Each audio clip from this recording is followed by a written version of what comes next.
आपण पाहत आहात सत्यदर्शन न्यूज।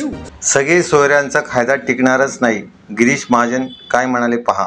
मनोज जरांगे पाटील यांनी सगळे सोयऱ्यांच्या मागणीसाठी सरकारला पुन्हा 1 महिन्याचा अल्टिमेटम दिलाय। मात्र या मागणीवर मंत्री गिरीश महाजन यांनी मोठा दावा केला आहे। मनोज जरांगे पाटील यांचं समाधानच होत नसेल तर आम्ही काय करावं, असा सवाल करत सगळे सोयऱ्यांचा कायदा कोर्टात टिकणार नाही असं वक्तव्य मंत्री गिरीश महाजन यांनी केलंय।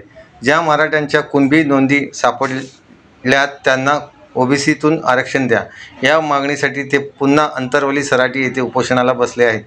मंत्री शंभूराज देसाई यांच्या शिष्टाईमुळे मनोज जरांगे पाटील यांनी उपोषण सोडत त्यांनी सरकारला महिन्याभराचा वेळ दिला, पण आता सगळे सोयऱ्याचा कायदा कोर्टात टिकणार नाही, ते शक्यच नसल्याचे मोठं वक्तव्य मंत्री गिरीश महाजन यांनी केलं आहे। बघा नेमकं काय म्हणाले गिरीश महाजन।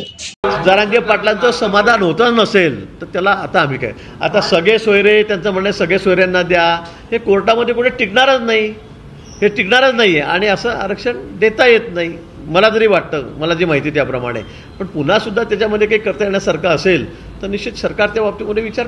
आत्ताच आमचं फडणवीस साहेबांचं मराठ्यांचं जरा जुळायला लागले तर पुन्हा तेल ओतून मराठे फडणवीस साहेबांच्या विरोधात घालायचं काम गिरीश महाजन साहेबांनी ओबीसीची एकट्याची कड ओढून करू नये।